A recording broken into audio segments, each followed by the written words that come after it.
Hello kids, welcome back. After a deep discussion on chapter 3 synthetic fibers in plastic, let's start a quick exercise to make the discussion more clearer. So let's begin with the first category of question जो short answer questions होते हैं. So to begin with, question number 1 is what is the full form of PET? Now when you read or hear PET बहुत कुछ दिमाग में आ रहा है because हमने इन सब टॉपिक्स के ऊपर बहुत लेंथ में डिस्कशन किया था क्या कैरेक्टरिस्टिक्स होते हैं, कैसे वो बनाए जाते हैं एंड देन उनकी एप्लीकेशंस क्या क्या हैं. So to cut it short, what is the full form of PET? PET is polyethylene terephthalate. I want सब बच्चे इसको लिखें और रिमेंबर रखें because it's a very important question, not even from examination point of view but also from your knowledge perspectives. So I hope everybody remembers this and have noted it down.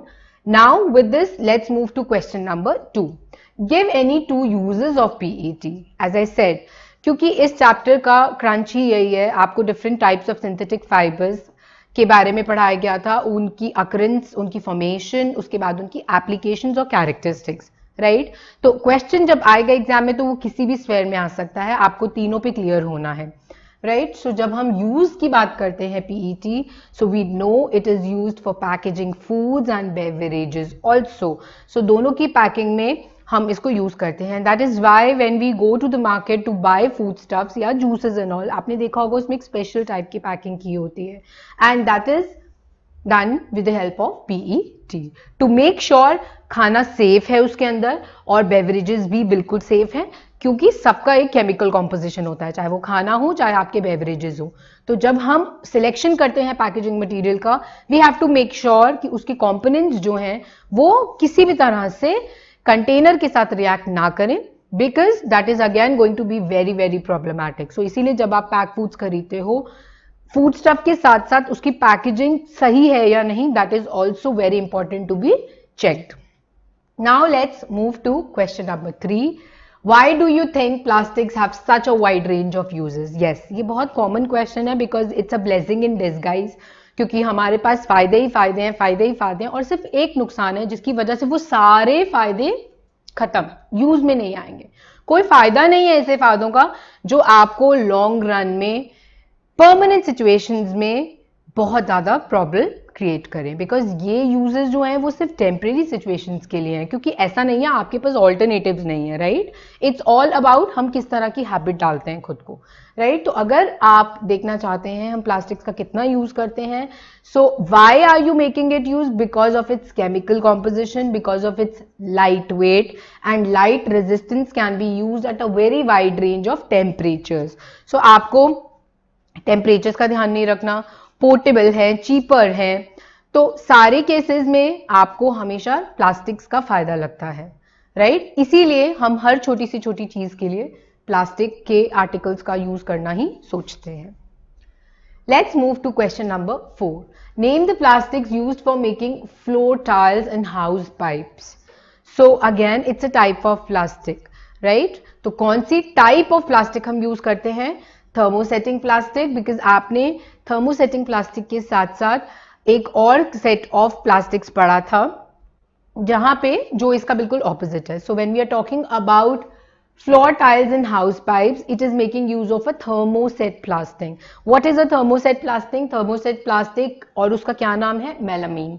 It is use for making floor tiles because thermoset का मतलब ये होता है it can not be moulded, right. दोबारा से रीमेल्ट नहीं हो सकता, रीमोल्ड नहीं हो सकता, वो एक बार सेट हो गया तो वो सेट हो जाएगा, और वो इन केसेस में बहुत इंपॉर्टेंट है. सी अगर आप फ्लोर टाइल्स बना रहे हो और अगर थोड़ा सा भी घर का टेम्परेचर चेंज हो जाता है या हीट ज्यादा आ जाती है, अगर वो मेल्ट होना शुरू हो जाएगा तो what will happen to the floor, right. Just imagine that situation. तो हमें इस सिचुएशन में, और सिमिलरली विथ हाउस पाइप्स, आप हाउस पाइप्स लगा रहे हैं तो आप ये ध्यान में रखेंगे कि वो उसकी क्वालिटी ये होनी चाहिए कि अगर टेम्परेचर कंडीशन ज्यादा हो गई हैं, फॉर एग्जांपल समर्स में टेम्परेचर इतना ज्यादा हो जाता है कि in fact and these pipes are available outdoors, right. तो अगर सन के टेम्परेचर इतना ज्यादा हो रहा है और ये वाला जो प्लास्टिक है वो मेल्ट होना शुरू हो जाएगा, तो सारा पानी और सारा जो आपका सिस्टम पाइप बचा रहा था वो सब खत्म हो जाएगा, right. So it's not advisable to use the other form of plastics here, so we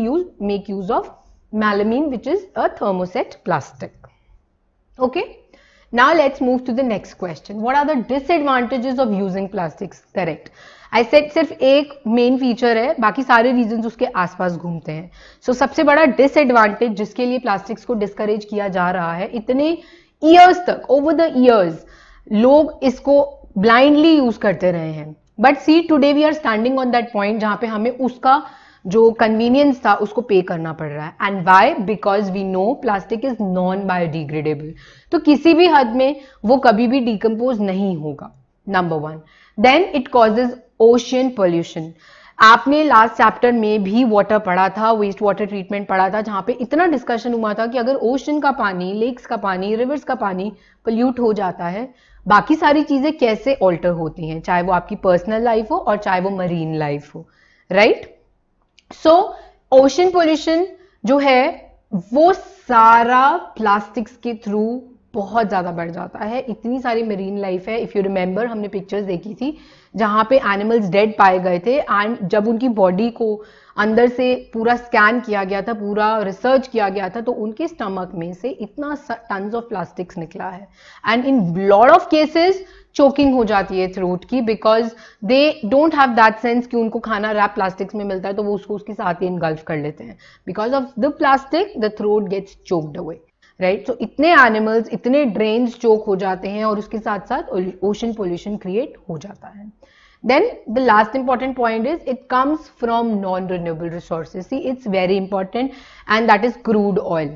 plastic बनाने के लिए हमें क्रूड ऑयल की जरूरत पड़ती है, which is a non renewable resource. तो अगर वो नॉन रिन्यूएबल है जिसका आप यूज कर रहे हो, जब आपको पता है कि वो मैं यूज कर रही हूँ और वो मुझे वापस नहीं मिलने वाला, तो आप कितना ध्यान से उसको यूज करते हो. आपकी कोई भी ऐसी अजीज चीज आपके पास हो, अगर आपको पता है ये खत्म हो जाएगी, इसके बाद मुझे मिलेगी नहीं, तो आप उसको कितना जुडिशियसली यूज करोगे. और यहाँ पे भी वही लॉजिक लगता है. अगर क्रूड ऑयल खत्म हो जाता है तो हम जो बाकी हमारी डिपेंडेंसीज हैं जिसका हमारे पास कोई रिप्लेसमेंट नहीं है, वो सारा कैसे कवर अप होगा. ये क्वेश्चंस अगर आप अपने आप से पूछोगे तो आप प्लास्टिक्स को खुद ही डिस्करेज करोगे यूज करना. Alright, I hope it's clear to you. Now let's talk about the next question. What are the advantages of using synthetic fibres over natural fibres?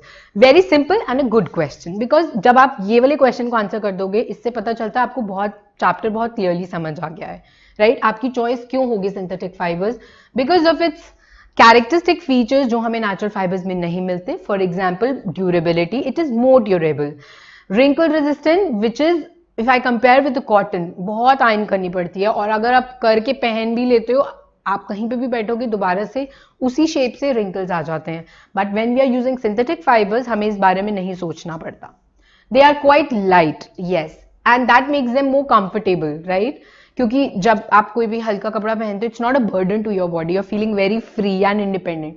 So the light weight also makes it more comfortable to wear, and they are extremely fine in terms of their quality. So these are the features which are not provided by natural fibers, and hence people prefer synthetic fibers over natural fibers.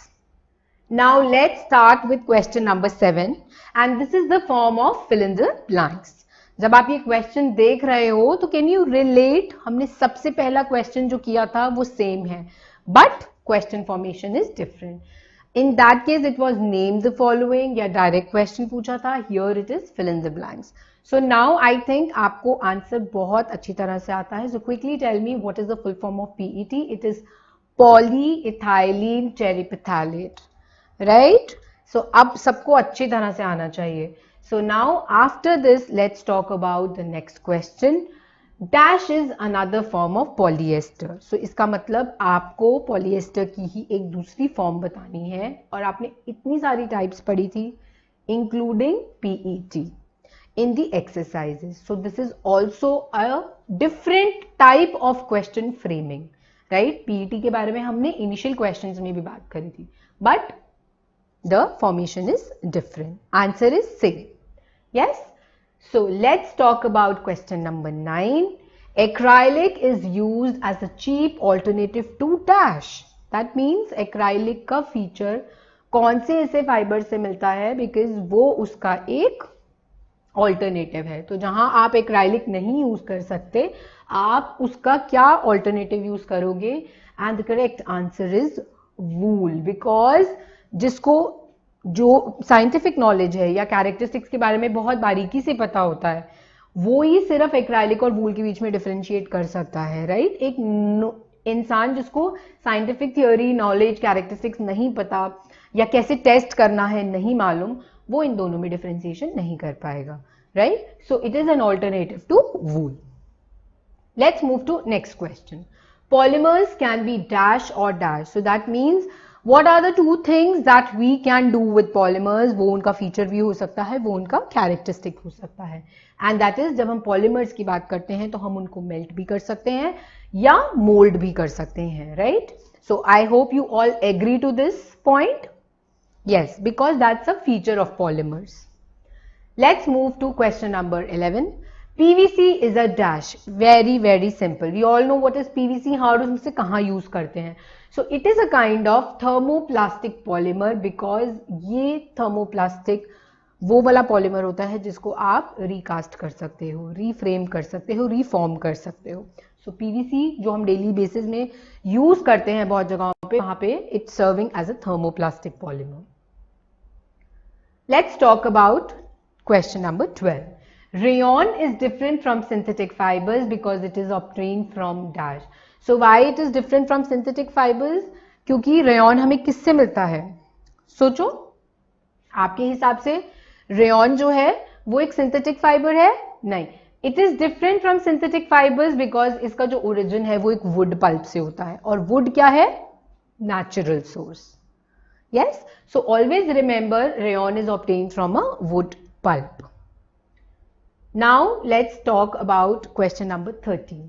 Like synthetic fibers, plastics is also a dash. So what are plastics? So that means plastic और synthetic fibers के बीच में एक common characteristic है, और वो common characteristic क्या है? Both of them are polymers. दोनों repeated units से बने हुए हैं जिनको हम monomers बोलते हैं, इसीलिए दोनों का term same है. They are types of polymers. Okay? Next question. Synthetic fibers are synthesized from a raw material called dash. Think, जब हमें synthetic fibers बनाने होते हैं तो हम कौन सा raw material use करते हैं? And the answer to that is petrochemicals. जब हम chapter discuss कर रहे थे तो हमने जो slide की शुरुआत थी वो petrochemical से ही करी थी. So always remember, synthetic fibers are synthesized from a raw material which are called petrochemicals. Now let's move to question number 15, and here we start with the long answer question category. So question number 15 is, list the various measures to reduce plastic pollution. So very simple, you can think about the discussions we had जब हम chapter revise कर रहे थे तो भी, और अभी exercise की स्टार्टिंग में भी, कौन कौन से ऐसे मेजर्स हैं जो प्लास्टिक पोल्यूशन को रिड्यूस करते हैं. So let's start discussing them one by one. The use of plastic bags should be reduced. तो जब हम प्लास्टिक बैग्स का यूजेज रिड्यूस करते हैं तो उसका ऑल्टरनेटिव क्या होता है कि आपके पास या तो अपना बैग हो which is made of jute और पेपर और अ cloth. Yes, and in many shopping malls, in many big companies, or any kind of a market where you go, आपने हमेशा नोटिस किया होगा, now they have replaced these poly bags. वो खुद paper bag cell करते हैं, they charge you for that.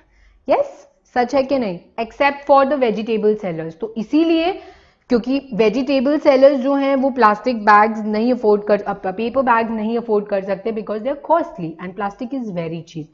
तो इसीलिए इट्स योर ड्यूटी, जब भी आप वेजिटेबल सेलर के पास जाते हो, take your own jute bags, take your own cloth bags. आपको उनसे पॉली बैग्स लेने की जरूरत ही नहीं है. And one day he will also stop bringing, ये सोचते हुए कि सब अपना बैग कैरी करते हैं.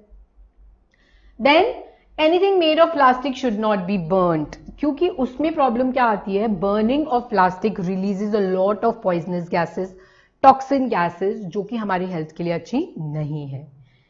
Reuse plastic bags by keeping them clean. So another responsibilities are, चलो आगे हम नहीं यूज करेंगे, but what about the existing plastic things? So आपकी कोशिश हमेशा ये होनी चाहिए, क्योंकि हमें मालूम है वो प्लास्टिक से बना हुआ है तो वो डिकम्पोज तो नहीं होगा, राइट। सो आपको कोशिश करनी चाहिए जो आपने ऑलरेडी यूज प्लास्टिक है आप उसको रीयूज करें in form of storing your things, in form of planting more trees. बहुत बच्चे आजकल स्कूल में प्लांटर्स बनाते हैं, उसमें वो वेस्ट प्लास्टिक जो बचा हुआ प्लास्टिक होता है उसको यूज करते हैं, ठीक है, बिकॉज एज आई सेड हमें पता है वो डिकम्पोज नहीं होगा, but by taking these steps at least आप कोशिश कर रहे हैं कि आप पुराना plastic as a waste throw ना करें और उसको कहीं ना कहीं अपने घर की डेली लाइफ में उसको यूज करें। So I hope all these points are clear to you and इनमें से सारे पॉइंट्स आप रेगुलरली फॉलो करते हो। Let's move to question number 16. Explain why some fibers are called synthetic. Now, synthetic name itself gives the answer. Synthetic is something which is not of natural origin. So, some fibers are called synthetic fibers because they are made by man using chemicals. So, basically, nature से obtained चीजें नहीं है, chemicals का use होता है और आप उसको lab में create कर सकते हो once you have the formula for that. Right? So always remember synthetic is man-made. Next question, give examples which indicate that nylon fibers are very strong. तो आप कैसे प्रूव कर सकते हो कि नायलन एक्चुअली में स्ट्रॉन्ग है, नायलन के जो फाइबर्स हैं वो स्ट्रॉन्ग हैं, वो बताएगा उसकी एप्लीकेशंस से, क्योंकि जब आप उसकी एप्लीकेशंस देखोगे ऑब्वियसली वो ऐसी जगहों पे यूज किया जाएगा जहां पे स्ट्रेंथ की बहुत जरूरत होती है। फॉर एग्जाम्पल हम सब जानते हैं कि नायलन्स जो हैं they are used for making parachutes and ropes for rock climbing.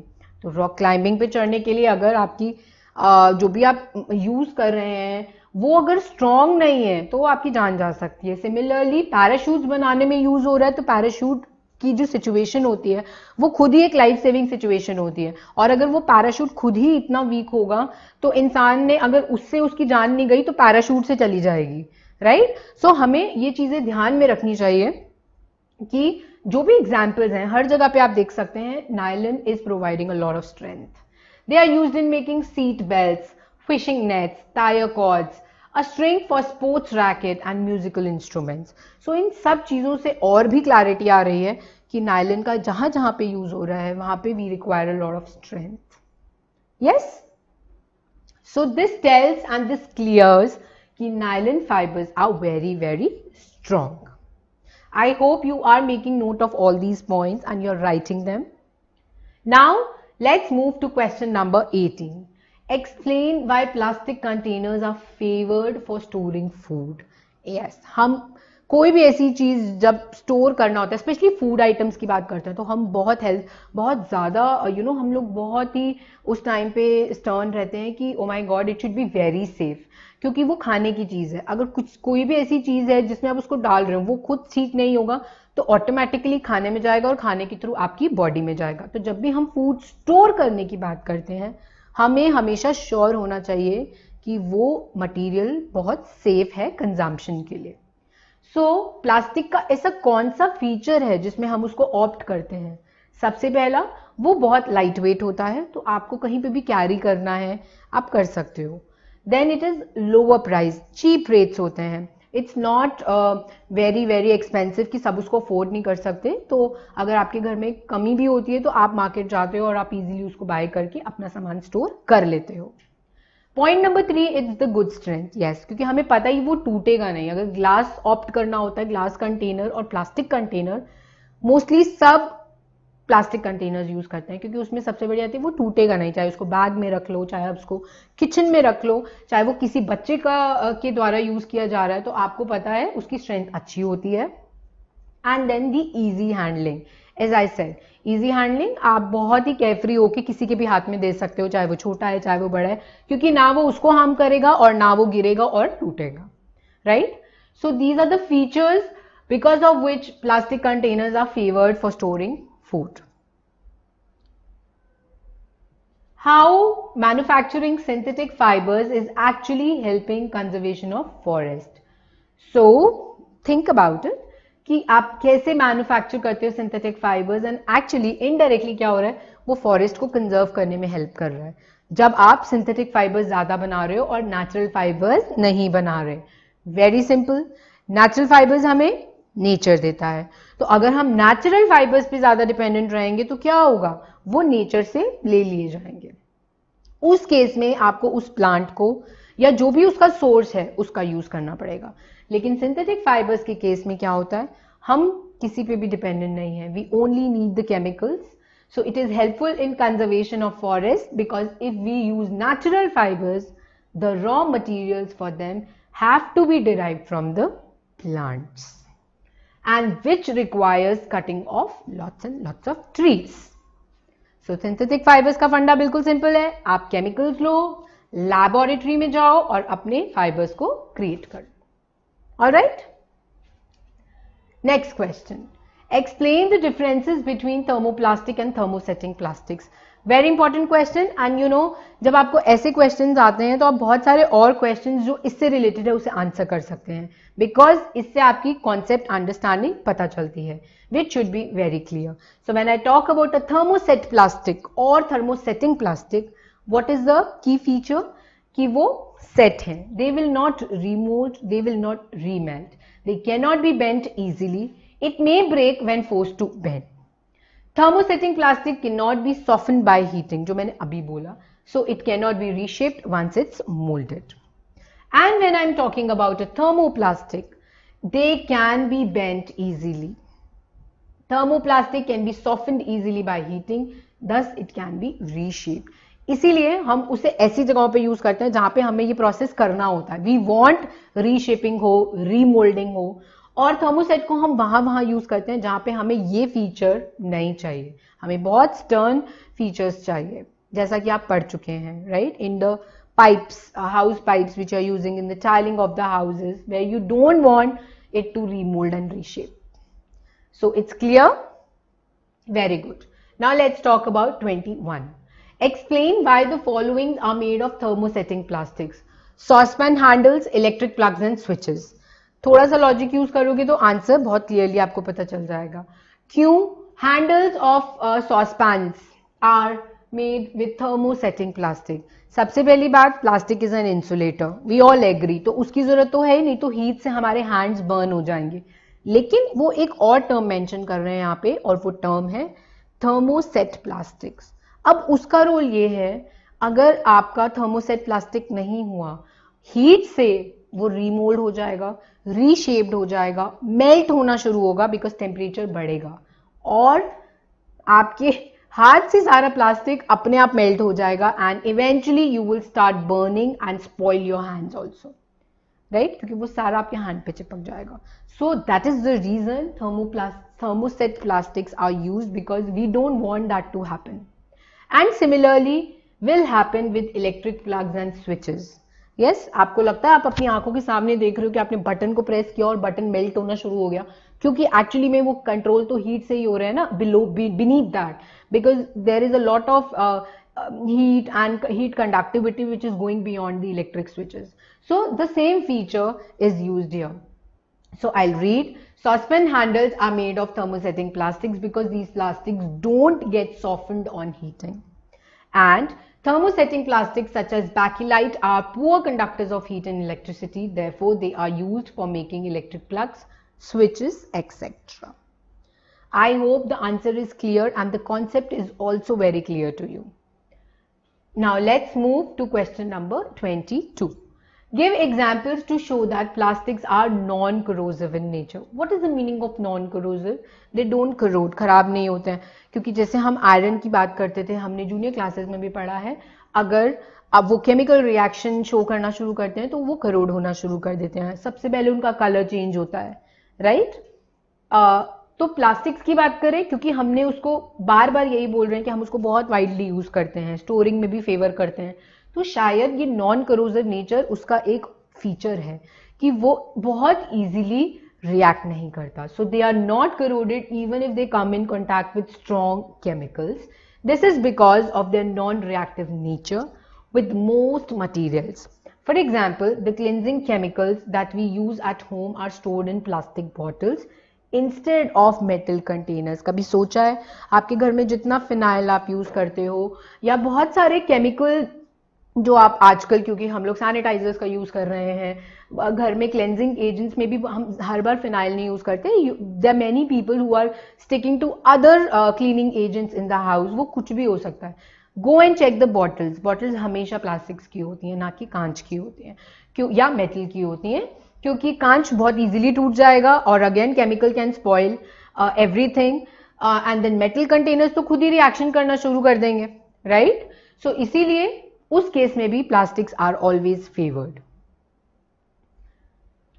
Now let's move to question number 23. Avoid plastics as far as possible. Why? इतने सारे फायदों के बाद still हम यही स्लोगन बोल रहे हैं, Avoid plastics as far as possible. क्योंकि हम शॉर्ट टर्म फायदों के हिसाब से चलते हैं और हम जो उसका लॉन्ग टर्म इम्पैक्ट होता है उसको भूल जाते हैं.